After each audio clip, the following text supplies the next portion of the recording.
way, and it can be more diarrhea or loose stools because it's going slow in some parts, like the last part is like moving too quickly. So just a tip that if you do rely on things like having a coffee on a morning to ensure you're passing a bowel movement, that might be a sign that your bowel's not working optimally. So it should just be working by itself and not be in those two states, like constipated or diarrhea. The other thing that stress does, it activates the immune system. So in our digestive system, it's almost like a fishing net, and it has these tight junctions, but what can happen is when you're stressed, it can cause holes in these junctions, and that causes food molecules to pass through into the bloodstream where they shouldn't be. And when those molecules get into the bloodstream, then your immune system fights it, it thinks it shouldn't be there, and that's when you start to get more signs of inflammation. So another sign of being stressed is being inflamed. So our gut can affect our brain, and the reason why is when we were developing in utero, our gut and our brain actually came from the same tissue.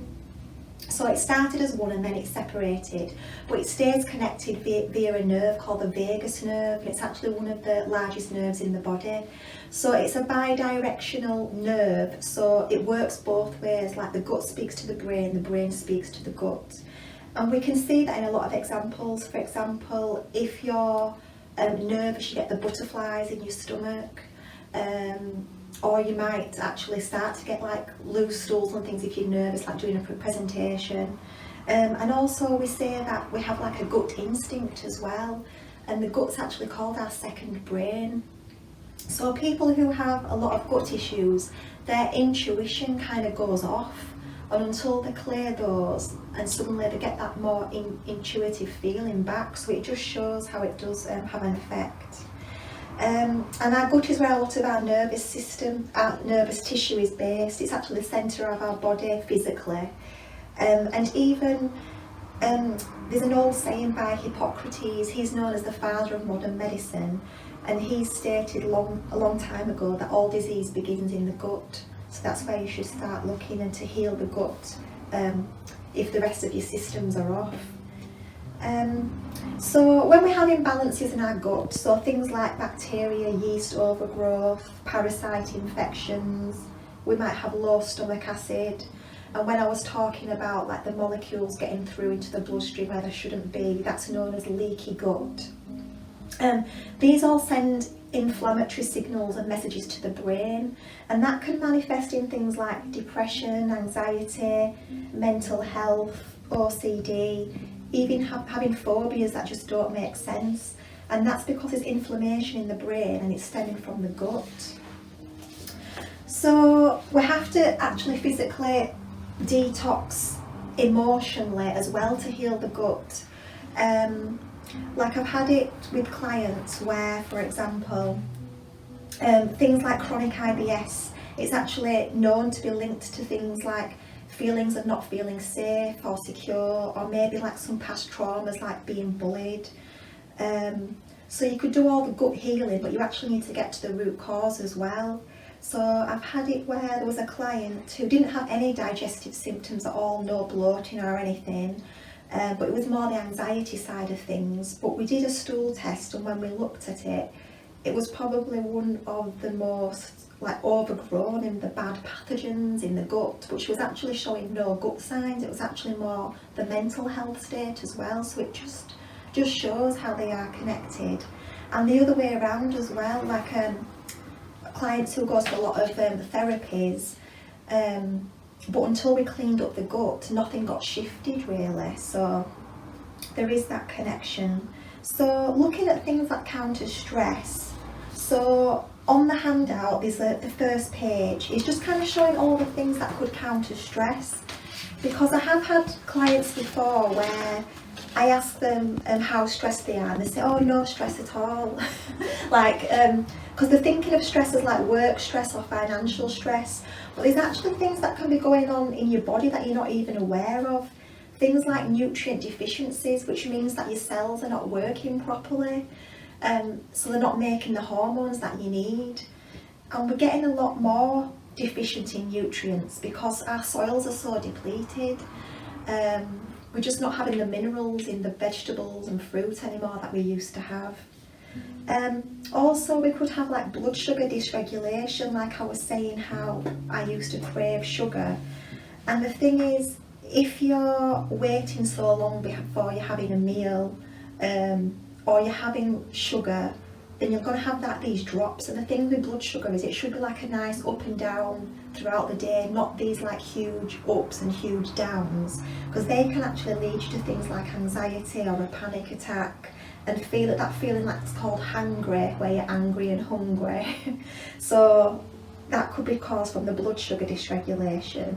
And also thinking about things like structural imbalances as well. Like if you've ever been to a chiropractor and they do adjustments and you're just not even realising how out of balance you are. But those kind of things are causing a stress on the body as well.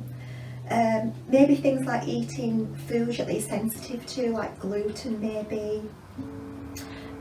Maybe you don't have enough stomach acid to actually break down your food or make the hormones as well. And even like sleep, because we know when we sleep that we're repairing the body, and then the lack of sleep is causing a stress. And then there was just one example I had. I follow this, he's called Dave Asprey, he's a biohacker, but he's quite well off, so he can do lots of testing and things. And he went to do he had a test on his brain, and it could show like the stress hormones in his brain. And he was getting all wired up to it, and in the background somebody's phone rang, and the machine started beeping and causing a stress in his brain, and he had no idea that just a phone ringing was actually a stress response in his body. He didn't even think about that. So there's things going on in your body that you might not be aware of really. So what are stress hormones? So we have adrenal glands, and these are just like walnut-sized glands that sit on top of the kidneys, and they produce cortisol. And cortisol is really essential. It's neither good nor bad. We need cortisol at the beginning of the day. It's what wakes us up. It gives us our get up and go for the day. And then towards the end of the day, it starts to lower, and that gets us more relaxed and sleepy for night time. But the thing with stress, it can cause either cortisol elevations or deficiencies at the wrong time. So the amount of cortisol actually depends on two things. It depends on something called our circadian rhythm. So all our cells are set up to run on this 24-hour clock with daylight and nighttime. So that's how I was saying how in the morning with light your cortisol will increase to give you that get up and go. And it also triggers glucose production, so then that powers your brain as well. So that's how important like having the light and dark is. So that's why, for example, they say people who do like shift work where they're doing that unbalance, so they're like sleeping in the day, awake at night, it's actually linked to them having more health issues as well. The other reason why your stress can get out of balance is when your cells sense danger. So back in our primitive time, when we sensed a danger, it's usually like a tiger coming towards us. So because of that, your body slows things down, like it slows down your metabolism and it slows down your digestion. And then this works great for short-term stress, but then most people have chronic stress. So your body's not then rebalancing and readjusting once that stress is over. So for example, if you have high cortisol, it actually reduces your amount of thyroid hormone, and then your liver metabolises cortisol. But if you've got thyroid issues, then your body cannot metabolize the cortisol, so it's going to get recirculated. And then this can lead to things like your high blood glucose level and inflammation. So it's all very linked. So in the handout, I've just done like a phases of stress, because we kind of say there's kind of 4 stages of stress really. So that first stage, you might not even realise that you are stressed. This could be like you get ready for a presentation, or you're doing something new, a new activity. So you're actually, that bit of cortisol and the stress hormone actually gives you confidence. It actually gives you a sharp mind, you're quick thinking, and it's actually good for us. It's called eustress, it's a positive type of stress. But what can happen if you have the chronic stress? You go on to the second stage. Oh, and I do apologise because on the printout the image wasn't like that, but somehow when I printed it, it covers the words. But basically, the second stage is known as a swan stage. And this is where you're calm on the outside, but underneath, under the water, you're paddling away and just coping, really. So it should say there how you're taking care more of others than you are yourself, really. You're putting others first, others' needs first. And then you're always smiling, you're calm and reassuring. And from the outside, people just think you're fine, you've got it together. But really, you're just like panicking away underneath. And then that can lead to the third stage, which is what we call the live wire stage. And you might recognise this in other people or yourself, but this is where you can't focus at all, you start making mistakes, you're getting more angry, more anxious. And this even can cause like weight loss then as well, because you're just like frantically running around, and it's just not healthy. It's not like a healthy type of weight loss, because you're losing your muscle mass as well. And then the fourth stage is actual burnout, and this is where you've got like no energy at all, can't get out of bed, completely exhausted. And I have had clients like this before as well, where they actually think that they're not stressed, so they don't have any stress. If we do like an adrenal stress test, which tests the amount of stress they have. And what we see on that is that it's that inverse thing, so that it's not the cortisol rising, the cortisol's low in the morning and it rises at night. It's gone completely the other way. But because of that, they're just not even aware of it. They're just so in that state where it's complete exhaustion.